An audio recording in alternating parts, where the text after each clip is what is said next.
Phil Mickelson, thank you for giving us a good topic to talk about. But let's be clear, he's not the only one. There are 48 others.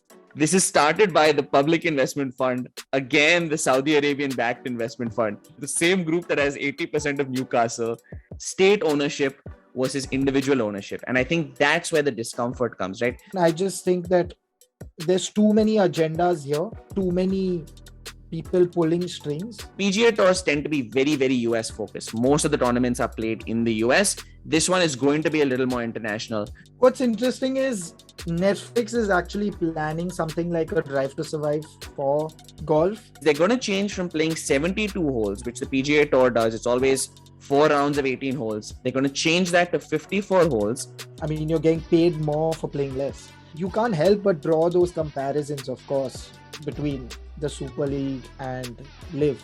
It's so hard for someone to win repeatedly. That's why so many different people have now started winning the green jacket.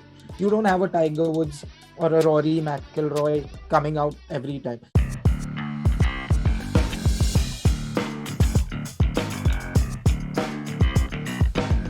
Hey everyone, and welcome back to another episode of All About Sports, the podcast, a podcast by the fans, for the fans. Before we get into this week's episode, a quick reminder of last week's episode. We discussed the IPL 2022. We did a quick recap of the entire season, who our high performers were, low performers were, who did well, who did badly, a look at the winners, Gujarat Titans, and what it meant for Hardik Pandya. So it's a pretty comprehensive recap of the entire season. So do check it out if you're a cricket fan or trying to get into cricket or just want to learn more about the IPL. Check that episode out. With that, let's get into this week's episode. It's a bit of an interesting one. We're going to cover golf. So hopefully all our listeners, we haven't covered golf too much in the past. So we were looking to talk a little bit about that sport, specifically in reference to the recent controversy with Phil Mickelson and a few other golfers in relation to the LIV tournament. Everyone's calling it LIV, but it's technically the Roman numeral for 54. But everyone's calling it, I'm going to refer to it as LIV. I'll start off with just talking about Phil Mickelson. So Phil Mickelson, I think for the longest time was debating whether or not he wanted to join this tour, has made some comments, which Maz, I'll let you go into, that were not the most well received. More specifically, the clash is between LIV, which is a competing tour that is looking to compete against the PGA Tour. So it's a golf tournament. It's going to look to compete with the PGA Tour and as a result, take players away from the PGA Tour. The PGA Tour currently has said that they will allow players to play outside the US, but any US-based tournaments, they will not allow PGA Tour players to play. So players can't play both. They can theoretically play the PGA Tour and non-US LIV tournaments or something like that. The money involved is a lot more. We'll go into a little bit later how the format actually of the LIV tournament is going to be different. But let's just start off, Maz, with just the topic of the players leaving. And let's talk more specifically about Phil Mickelson. And the one additional element I didn't call out, which is this is started by the Public Investment Fund, again, the Saudi Arabian-backed investment fund. I feel like we've talked about them more than any other investment fund because they're the same group that has 80% of Newcastle. I don't know if there's some sporting angle they're going for, but they just seem to be investing in every sport. Must talk to me a little bit about Phil Mickelson and his comments and the players that are leaving the PGA.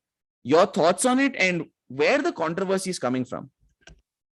Sure. So, firstly, let's tackle what Phil Mickelson said, and then let's get into what the issue is and why people are crying foul over it.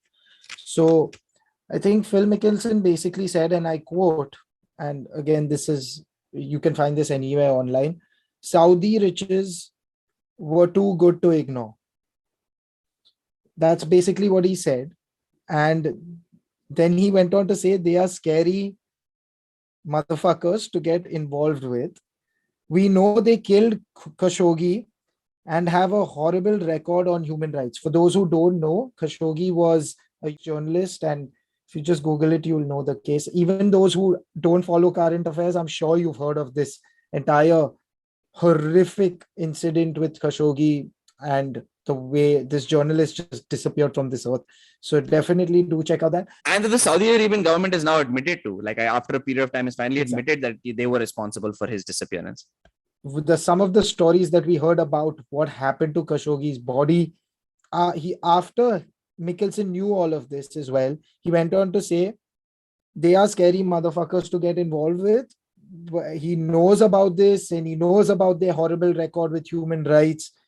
Then he mentioned that how they execute people over there for being gay, which goes into another different thing. But knowing all of these things as well, Phil Mickelson still, along with, but let's be clear, he's not the only one. There are 48 others as well, other golf professionals who have decided to give up playing for the PGA because that was the deal.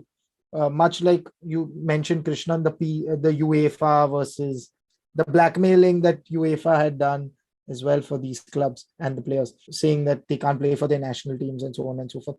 Pretty much what the BCCI did with the ICL as well. So it's always a power game. But anyway, so coming back to that, so the problem was that after Mickelson admitted to all of this and is aware of all of these things, he still decided to pursue it. Now he gave his justification, and fair enough to him. I think he agreed that there will be people crying foul over what he's done and calling him a hypocrite and a stooge was the exact word used for him. But he considered it because he felt that the PGA was basically creating the stranglehold and bullying everyone on tour, all the players. They weren't getting how much money they deserved or rightfully had to earn because golf is expensive again. To even travel on these tours, you pay so much money. You have to pay your caddies. You have to, at the end of the day, golf is also all about being elite and being elitist. So it's all about class. So you can't go and live in a 1-star hotel or a 2-star hotel being a golfer. So it's all of these things. So I understand what he was trying to do. And he was like, they want to change the way the PGA tour operates. So this was a way to like reshape it. And I feel like it's more of a tournament just to awaken the PGA and to let them know that you aren't doing enough. So we need something better. So I think it's more about that, just people being rebellious, honestly. Now, coming to the second part, strong claims that everyone's making is the sports washing side of it. So for all of those who don't know what sport washing is, it's basically you use sport as a vehicle to create a good image for yourself. And this is what countries do. It's soft power, essentially. So you're creating by running all of these events and then tempting people with money, which is exactly why Mickelson and the 48 others decided to join this. It's so that everyone then pictures that country in that way. People forget about everything else. You'd only focus on, because sport is the biggest sort of industry when it comes to reach across the globe. It's the one thing that connects everyone together. So buying Newcastle was a strong step. Of course, now they are planning this, the golf Formula One with the circuit as well. Massive claims about that as well. So it's clear that Saudi is trying to build an image that can be considered sport washing because it's all coming together. If this was, let's say, staggered or happened before, it suddenly started happening just when everyone started crying foul over their human rights issues. And of course, Khashoggi was the tipping point in that scenario. So I guess, I mean, we are no one to like comment on this, but all I can say is that it does seem like it's just one of those things again where they have the money, they have the idealized influence, they're expressing their soft power. And I just think Saudi enjoys doing this. Like, also, I think they enjoy challenging the norm, like buying Newcastle to be like, hey, you know what? These clubs have run the world for too long in Europe, like all these clubs. Why not break that chain? If Qatar did it, if the UAE did it with Etihad, of course, if they are doing it, why not them? And also, it's like they want the first entry into it. To be fair, their football team has done pretty well as well in the World Cup context, typically in the Asian qualifiers as well. So it doesn't mean that they don't have the love for the sport or the passion for it. They also produce good players. Yes, a lot of them may not be maybe naturalized players, but whatever said and done, they're doing enough.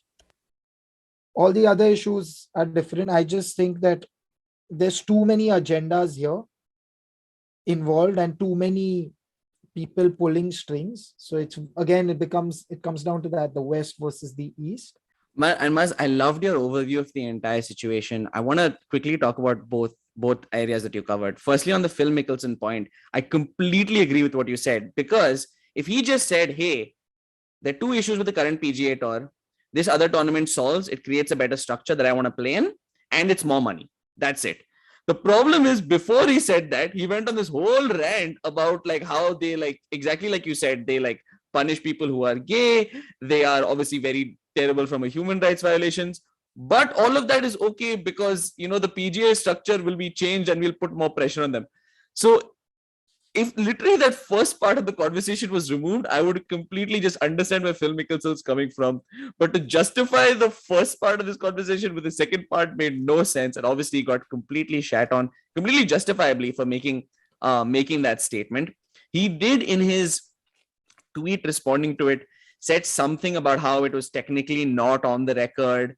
But then the journalist ended up saying that it was on the record. It's very hazy. Either way, I mean, if his thinking is sort of that, like, they're doing all these terrible things, but, you know, golf structure will slightly change, his justification only doesn't make sense. So either way, whether it's recorded or not, doesn't make much sense. Your second point was, again, we spoke about the sport washing again in the context of the Newcastle takeover. I do recommend our listeners to actually listen to our episode about the Newcastle takeover, specifically something Malu said, which I thought was very, very interesting. See, at the end of the day, we don't really know the innocence of any owner. We've seen so many cases of owners back to back to back doing terrible things. The caveat, though, that Malu drew, which was, I thought, very interesting, is state ownership versus individual ownership. And I think that's where the discomfort comes, right? When you have state ownership, there is an ability to conduct events in a way that would favor any kind of public policy. The same way, if there was, for example, if China, I'm sure, has a public investment fund, if, for example, they owned, let's say, the New York Knicks, they would find a way to them not maybe play in the NBA because the games are not being shown because of statements made by the NBA. The moment there is state ownership, there is an ability to meld public opinion using a very positively viewed group or a fan base to kind of mold them to whatever your public interests are. So I think that's where the issue arises. And I loved Malu's entire take on that piece, which is, again, what concerns me with the public investment fund. It's not necessarily that I'm not saying we should encourage bad behavior, but I don't necessarily have this belief that when people jump up and say, like, when the owner is bad, we should do something. I think that's all BS. I think there are a bunch of bad behavior, like owners who behaved badly in the past. The issue just specifically with me is just it's a government-owned entity. I do want to talk a little bit about the change in format. So the change, what are they really trying to do that is different than the PGA Tour? Obviously, there's a whole lot of money in it, so that is a separate issue. But just from a structure perspective, what are they trying to change? So a couple of things. One, the PGA Tour is typically 20 to 30 events played typically over a 2-year span. The LIV Golf Tour is going to be much shorter. It's typically going to be it's going to have 7 regular season events, and they'll be competed for both individually for points as well as part of a team. And then there'll be a team championship event similar to the Ryder Cup, which will conclude the season. So part one of the difference is there are going to be fewer events. So they're going to compress the number of events in a shorter time frame. 2, which is a big change, is they're going to change from playing 72 holes, which the PGA Tour does. It's always 4 rounds of 18 holes. They're going to change that to 54 holes. That's actually where the Roman numeral LIV comes from. It's just 54. So they're going to reduce the number of holes, and they're not going to have any cuts. So in PGA Tours, typically after day 2, there's a cut made. Only a subset of the players actually go into day 3 and day 4. There will be no cuts in the LIV events. Also because as of now, they just have a smaller number of players. They don't have a whole lot of players to play with. And then last thing is, the PGA Tours tend to be very, very US focused. Most of the tournaments are played in the US. This one is going to be a little more international. For their first tour, they still have 4 events in US, but they'll also have one in London, one in Thailand, and another, kind of unsurprisingly, in Saudi Arabia. So They are trying to change. There is definitely a change in structure. They are trying to make it more entertaining. They're trying to make it shorter. Maz, I wanted to talk to you a little bit about this because we talked about this a little bit with boxing, I believe, which is it's kind of hard to follow what's going on. Like, I feel somewhat similarly about golf, and I should admit I don't follow golf as maybe thoroughly as I follow cricket and football and basketball. So maybe that's just my bad. But in my opinion, it's kind of hard for the casual follower to understand how the tournaments relate to each other. What are the important tournaments? What are the unimportant tournaments? Like, I think, for example, everyone knows the Masters is important and the PGA Championship is important, but everything other than that, what is important, what's unimportant, is kind of hard to tell. What do you think of this new format, Muzz? And in general, do you think maybe golf does require a little bit of a boost in excitement? Because it is historically known as a sport that is favored maybe by the older generation a little bit. Does it need that, like, whatever, IPL boost of excitement to bring some life into it? What's interesting is Netflix is actually planning something like a Drive to Survive for golf. Interesting. So I didn't know that. Yeah, so I don't know how much that's progressed and what's the status for that. But so there are efforts and that can be appreciated. And I think golf is fun, of course. It's difficult to watch given the slow nature of it. But what I've noticed or when I watch it on the telly, it's not that bad because someone's playing throughout. It's just hard to keep track because sometimes you just want to watch that same player play again, right? Like sometimes you just want to track that one person because you're like, oh, okay, Rory McIlroy is playing. Great. I want to see every shot. They will show every shot, but it's like, oh God, he'll hit one shot. Then they'll show 12 other golfers. Then they'll get back to Rory McIlroy because he's walking for his second shot. So by the time he gets there, they'll show other shots. So I think it's just a sport that is very hard to do anything about. It's not, I think it's hard to like it'll be fun to go and watch it at the course where you can then walk and follow the player you want to follow. I think that'll be fun. But on television, it's really difficult.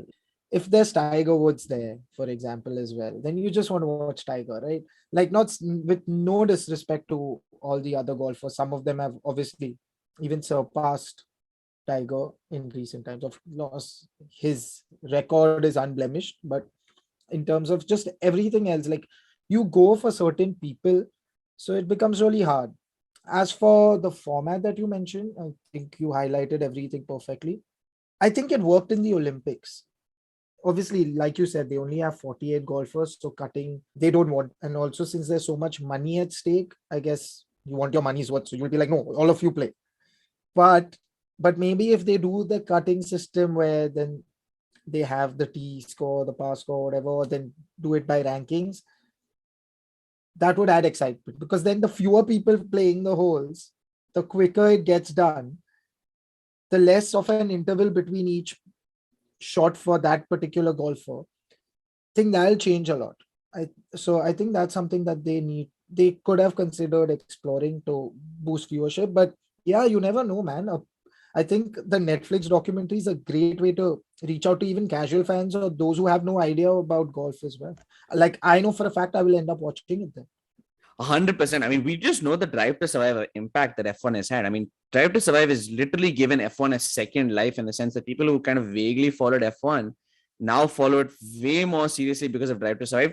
I can completely admit I'm one of those people. So I assume they'll receive a similar boost from golf. And Muzz, to your points of saying, you made this good point, and I'd gone for the Open, I think, I can't remember now when it was, like 2016 or something. And it was crazy to see when you're there, Tiger Woods was nowhere close to the leaderboard, nowhere close. But I can tell you the number of people following him, maybe barring the leaders at that time, who I think was McIlroy or Speed. I can't think remember. so. I Yeah, think it was. Yeah. barring those two, the following was probably higher for Tiger Woods than anyone else in the top 10 on the field that day. It was just insane. So I do think they're trying to answer for that. A lot of your concerns that you said, Mazhar, waiting around for people to play, right? That's another thing they're changing, which I didn't mention, which is shotgun start. So typically in golf, you just wait one by one, people tee off from the first tee box. What LIV is going to do is every hole, someone's teeing off. So at the same time, everyone's teeing off from 1 to 18, and they'll just basically, like the 18th hole first players playing at 18 will then move to 1. So whenever sitting around waiting for the leaders to, play on the fourth day. And I think must to some extent. So you're right about the no cut makes, once I think they get more players, they might have to start thinking about a cut. I think a second reason for why they don't want the cut right now is actually the Tiger Woods syndrome, which is Tiger Woods has not made the cut in a lot of major tournaments. But even if he does not make the cut, people still want to watch him. Like, even if he's bad, people want to follow Tiger Woods. And I think their marquee will now be Phil Mickelson. Like, people will want to watch and see Phil Mickelson, even if they've had a bad first or second day. Because also remember, like Test cricket, people aren't necessarily booking tickets for the entire 4 days. You might just book tickets for the third day or the fourth day. And if you're a huge Tiger Woods or Phil Mickelson fan and just want to watch them, sometimes you're disappointed when they're cut before they even get to the third or fourth day, which is the day that you've booked your tickets for. So from a viewing, again, I don't know how much of this really changes TV viewing. I do think everyone starting at the same time helps a lot because you're not waiting around. The games will get over much quicker, or the rounds will get over much quicker. The cut thing, I think, is more for in person viewership. I think is a big game difference. I don't necessarily know. I think TV viewers likely want to see the leaders playing. I don't think they're as keen on just generally watching Tiger Woods for the sake of watching Tiger Woods. I think it's the in person viewers. So it'll be interesting. I am kind of interested to see if it's able to compete with the PGA and the history of the PGA. Already some big names like Rory McIlroy, Tiger Woods have said they are kind of committed to the PGA. Greg Norman, for those of you who know, famous Australian golfer, is actually heading up LIV. Apparently, I didn't know this. He tried to start something similar in the 1990s that completely fell flat. So he's the one trying it out. Must the last theme I want to talk about. We talked about a very similar conversation. Hell, you know what? We talk about it very often. It comes up pretty often in our football conversations. The European Super League. And a lot of people have kind of drawn parallels between this and the European Super League. I don't really have a well-formed question about this, Maz, but does it evoke similar feelings for you? There is definitely the element of money grabbing. I did have someone did have some good figures on the money involved. Let me see if I can quickly. I have them, Krishna. Oh, so I'll let you go. Why the prize money will be different? Go for it. So the PGA Tour, if you win any regular season event in the PGA Tour, the winner gets $2.16 million. But the LIV, if you win any one of the 7 regular season events of LIV, you get $4 million. Additionally, like you said, the 4 rounds versus the 3 rounds. So, I mean, you're getting paid more for playing less. Then the total purse is also more than double, in fact, for LIV. So the total purse for the PGA Tour is $12 million. The total purse for LIV is $25 million. So that's, again, significant increase right there. Now, the FedEx Cup winner in the PGA Tour, which is the final tournament basically that you play. That's basically like your season award, like MVP in a lot of ways is what you can say. But the difference is it goes to a tournament. So like ATP finals type. They get $18 million in the PGA, which is going to be the same for LIV as well. But again, the difference is much fewer events that you're playing in. And finally, now coming to what you mentioned, Krishnan, was the golf team competition. So the winning team would have 4 members. So they will all get 4 million each because 16 million will be split amongst them. And the total purse for this event is 50 million in the final. $50 million in the final. So I think that's the massive difference. And that's why, I mean, as terrible as whatever Mickelson said this was the reason. He said there's so much money. They are, like he said, too good to ignore. The riches are too good to ignore. So I guess that's the entire money concept. Now coming to the next thing. It is very similar and you can't help but draw those comparisons, of course, between the Super League and LIV. the essence of it at the end of the day is very different. You had ownership. It, the difference was in the European Super League, it was the biggest clubs just were tired of, yeah, I mean, similar in the sense that they were tired of all the bullying, but that I feel like that was more of an excuse. It was just greed, more of greed from the owners. In the case of the Super League, here it's the players have been through enough, and clearly, like when I was just doing some research on this and I saw how much they get paid and the lifestyles they live, to $2.16 million is nothing for these golfers to win a PGA Tour, which is pretty hard. Like it's so hard for someone to win repeatedly. That's why so many different people have now started winning the green jacket. You don't have a Tiger Woods or a Rory McIlroy coming out every time. Even Rory McIlroy doesn't win every time. He didn't win the last Masters. He didn't win the one before that. He didn't win the one before that. So it's just tells you that like the amount they invest in it, over that it's anyway an expensive sport, over that you're traveling across the globe. Not so much, but even the US is big enough on its own. It's not cheap to travel in the US. So all of those things, it's more about, here it's an athlete movement, a player movement, versus these businessmen who are sitting on their high horses in some cabin, destroying the earth through being unsustainable at the same time. All of these things. So it's just very different in that sense as well. So similar concepts in terms of the breakaway and the rebelliousness of it, but nothing else is similar according to me. And the money, like you said. For our viewers, for context, Muzz is doing a bunch on the intersection of sports and sustainability. So I think that's top of mind, Muzzar, with his program right now that he's studying. So it's always top of mind for Muzz. But Muzz, I think you perfectly explained it, because that's the exact difference to me. The difference is the ESL was a decision made by owners that players didn't necessarily agree with, managers didn't necessarily agree with, a lot of the staff didn't necessarily agree with. This one is a completely individual choice. Phil Mickelson can make the decision if he wants to play in this tournament. Any individual player has complete option to do, and that's just the difference between individual sports versus a team sport and an ownership based sport. Obviously, there are ways in which the PGA Tour controls these players, but at the end of the day, decision making for an individual sport lies in the hands of the individual athlete, which is a massive, massive difference to keep in mind, which is really big for me, and what the big distinguishing factor is between this. But yeah, I mean, I don't think anyone's shying away from the fact that this has to do with money, right? Like I think that even like you said, Phil Mickelson admitted it is a money grab. He is looking to make more, especially in his last few years where he's definitely on his way out. I know he won the last PGA championship, but I think everyone knows he's kind of on his way out.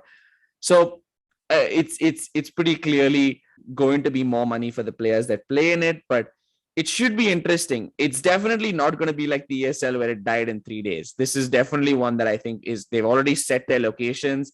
This tournament's going to happen, and there is going to be a rift with the PGA Tour.